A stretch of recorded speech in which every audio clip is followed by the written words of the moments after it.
loved the film, guys. I thought it was so good. I saw it quite a while ago now, but it's stuck with me so much, so I didn't even need a refresher before doing this interview today.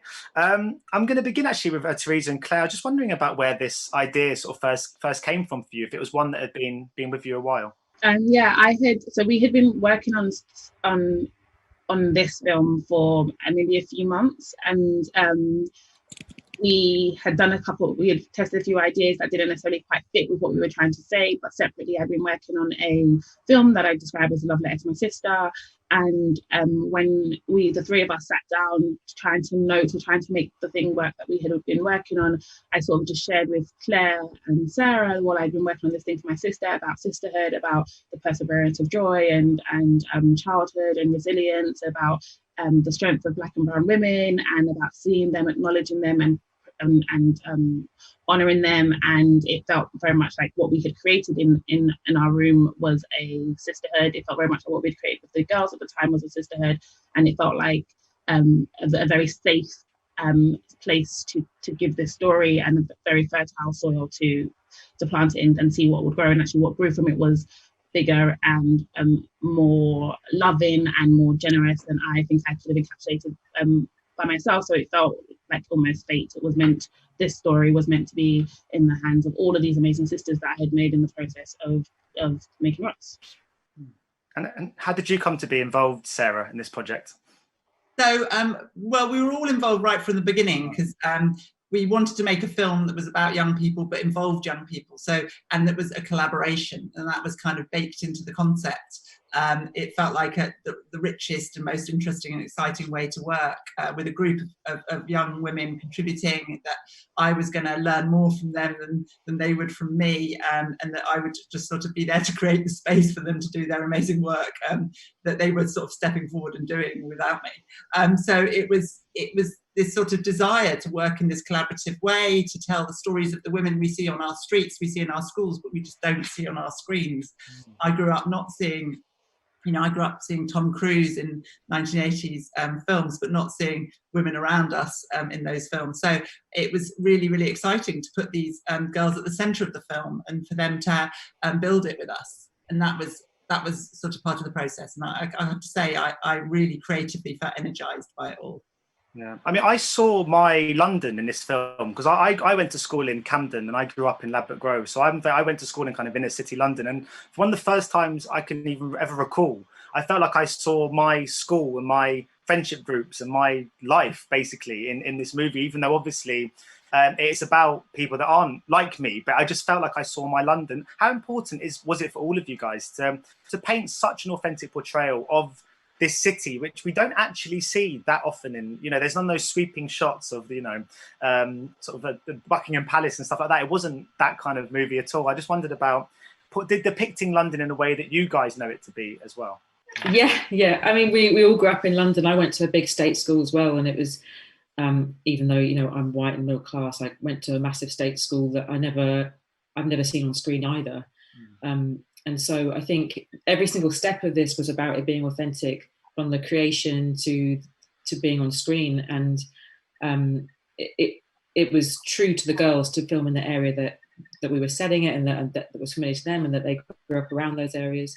But it was also, and this is down to the camera crew and Sarah, the way that the film looks is often, it felt like a real love letter to London, in the way that it was that long summer light that you don't often see when you're showing films that aren't about sort of romances or whatever. It has that tone of love about it, I think, which is what gives it this sort of goldenness. And it was the longest, hottest summer, I remember, when we were filming it. So everything sort of came together in that way. Was it as hot as now? I think it might have been our first 37er, so maybe it was. But I was wondering too about the casting process, because it sounds like this is quite a unique casting process. It wasn't the typical kind of drama school casting audition stuff that we often hear of. This sounds like you went to school and found girls that way. Just wondering about the process and how it was for you guys to pick out this wonderful cast of girls that you found. Well, Lucy Pardee, who's worked a lot on casting young people and people from communities that don't often act, worked with Jessica Straker, and she she and her did a huge amount of legwork, going into schools, meeting young women, bringing them to workshops where we all interacted with them. We all learned, we all had this time of kind of exchanging ideas, and it was, I don't think we would have got to the cast we got to if we hadn't had that time with them. We were in workshops with them for months and months and months, and friendships formed, and it just would have been terrible not to put those friendships on screen. So for a long time in Theresa and Claire's script there was a best friend, and we didn't quite know who it would be, but then before we knew it, Kosar and Bukky had become kind of joined at the hip and just loved each other. So it would have been like terrible to not make them the best friends. So we were responding to, there was this wonderful, rich script that Theresa and Claire had written, but then we were able to pour into it what was happening in the room. And just a quick word on Bukky. I mean, she's so good in this. She carries that kind of strength within her, and the vulnerability and everything you want from this character. At what stage did she emerge as being the sort of front contender for this role, and how thrilled were you that you found her, because she's incredible in this movie?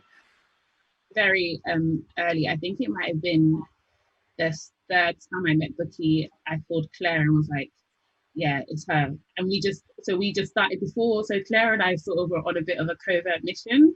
We just started to change the character in the script. We didn't discuss it with anybody else, and we just like, it just her. For me, Bukky, on a personal note, represents who the original idea of the film was for. She's who I wanted to see the film. It's who I wanted to love by this film, and it's who I wanted to feel loved by this film. And it just felt like, well, why not have her love herself on screen? And so we just started to just change the character a little bit so she would have to look like Bukky, and Bukky was a year older than the other girl, so we just aged up the character, and then it was like, oh, what a coincidence, we have this guy here, the character right here. So Claire and I were on a little secret mission from earlier on to make it undeniable that it was Bukky, and to be honest, I don't even think it needed to be a secret mission, because I think she was just undeniable to everybody who crossed her path. That girl is magic. She's something very, very special. And I feel very lucky that we got to be the first ones to say that we had Bukky Bakray in our film, and then one day she won't remember us, but we'll always remember her. Because Sarah, I was wondering about the atmosphere on set when dealing with a sort of host of first-time actors and young people, because I guess when you make a movie with people that have been around the block and stuff, there is a sense of this is just their job, and sometimes I can imagine it can be a bit by the numbers for some people. But was there a real atmosphere and spirit that emanated from the fact that all of these girls were kind of experiencing this for the first time?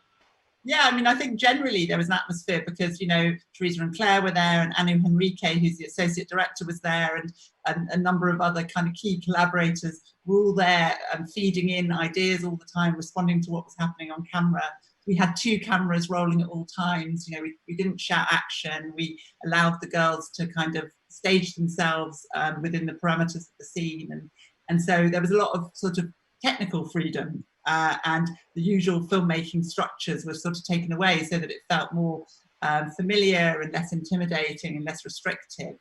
And also because there was 75% female crew, I'd say even on set more than that, because some of the men were in the back room, the accountants and stuff. So the people on set were lots of women, and some women from communities like the girls were from. And so there was a real sort of exchange. It wasn't like this disconnect between who's behind the camera and who's in front. We were all part of the team. We were big sisters to those little sisters, as Theresa said often. But yeah, so it was a very, very different atmosphere, and we all, it was very noisy.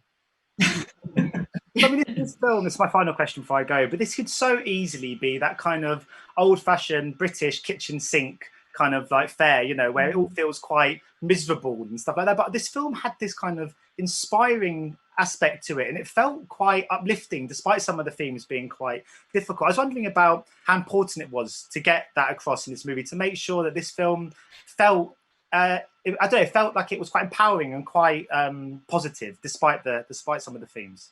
Well, that was down to Theresa and Claire straight away. I mean, the girls were doing it too, but straight away had this joy mission, which felt right from the beginning. You can talk about it, guys. Your joy mission. It was important for us to show.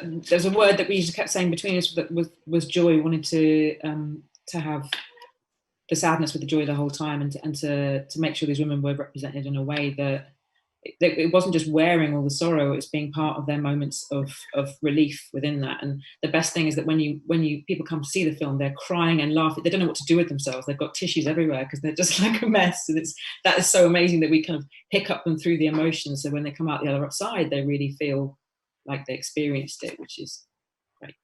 Brilliant. Well, thank you so much, guys. And I really hope that this film gets to be released in the biggest screens possible so everyone can have that experience. So, like I did. So thanks so much and best of luck. Thank you so much. Ladies and gentlemen, you're watching Hey You Guys! Hey You Guys, huh? Hey You Guys. Is that from the Goonies? It is indeed, yeah. Nice.